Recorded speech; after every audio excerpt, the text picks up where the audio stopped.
Hey yogis, in this video I'm going to give you some tips for getting into your crow pose, or Bakasana as it's called in Sanskrit. So this isn't really going to be a class so much as it is an explanation, but if you'd like to try this out with me, definitely warm up first. Take a few sun salutations, make sure you get some chaturangas in there, and stretch your wrists, definitely warm up your core before trying out this video. Whenever you're ready, you can come back and make sure that you have a block. And we're going to go ahead and get started by placing that block in the center of your mat at the lowest height. So I'm going to perch up on top of this block, sitting on top of my heels, bring my hands forward, keeping them about shoulder width apart, and just let my knees come out to the side. So I'm going to point my index fingers forward, and then I'm going to start to take my hips up towards the ceiling. And as I do this, I'm going to get my knees in as close to my armpits as I can. So resting on top of my triceps. And I might start off by having my knees closer towards my elbows, and then just gradually you can work your way up towards your armpits. And try to squeeze your elbows in and your outer upper arms in so that everything kind of squeezes in towards the center. You can try this out before even getting the knees into your armpits. You can try this out by just bending the elbows, letting them come out to the side, and then spinning your outer upper arms in towards your center so that now you've sort of integrated the shoulders, you've opened a little bit through the chest, and you're getting everything to squeeze in towards the center. So from here, we're going to try that again.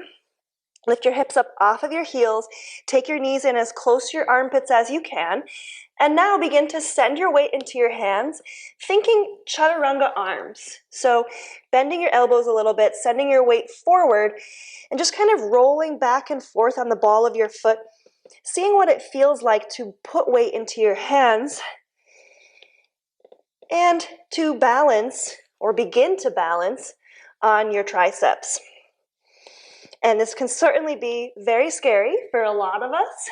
There's always this fear of falling forward and kind of nose diving onto your mat.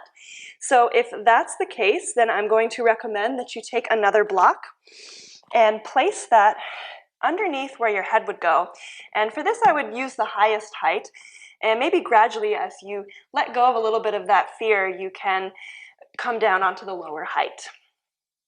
And so from here, either with another block underneath your feet or trying it out without a block there this time, bring your hands outside of the block that's underneath your face. So again, shoulder width apart. Lift your hips up off of your heels and then hike your knees up into your armpits as much as you can. From here, begin to send your weight forward, lowering your forehead or the top of your head down towards that block. And just rocking back and forth here, seeing what it's like to bring the weight forward into your hands. You can also bring a blanket or a pillow underneath your face if that helps you to face that fear. And don't worry, it's very common to have that fear. So I promise with enough practice, you will gradually get over that fear and move into your crow pose.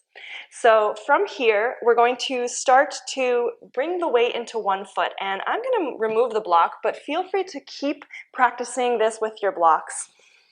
So once again, hands shoulder width apart, hike your knees up into your armpits, squeeze everything in towards your center, round your back, and then begin to lift one foot off the ground, and then the other.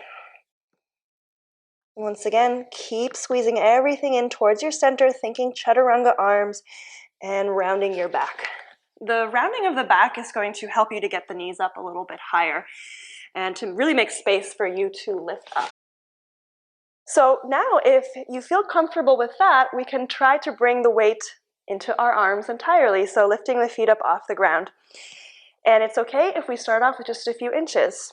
So once again, plant the hands, hike your hips up, knees into your armpits or triceps. Begin to send the weight forward, squeeze everything into your center, and maybe just start with lifting your toes off the ground a few inches and then lowering down. Definitely squeeze everything into your center. I'm going to say that so many times because this tip really helped me to get into my crow pose. It was the game changer, basically. So if there's one thing that you remember from this video, it's squeeze, squeeze, squeeze.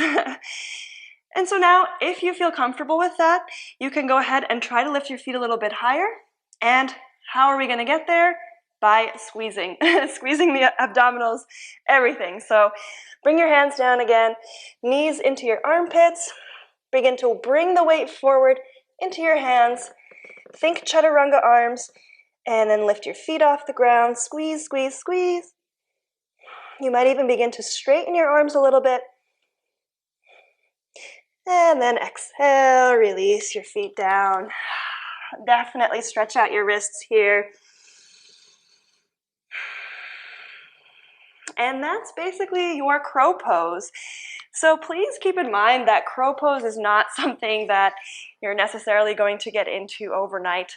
If you do have a lot of experience with yoga and you've never tried crow pose before, maybe you're going to get into it a lot faster because your body's already experienced a lot of other postures that are basically there to get you or lead up into your crow pose or any kind of more advanced pose. But definitely, if you are newer to yoga, don't feel bad if you don't get this on your first try. It takes 20, 50 tries, maybe even 100 before we can maybe even just lift one foot up off the ground. So just take it slowly, be patient, and I'm sure that it will come with time. So I hope you enjoyed this video, and if you have any questions, please leave them in the comments below. And as always, if you feel inspired and you'd like to take some more classes with me or learn more tips for other poses, please subscribe to my YouTube channel, as this will help me to keep putting out these free videos for you to enjoy. And I also want to mention that I have an online studio membership, and I do have a class in there all about crow pose and other arm balancing poses.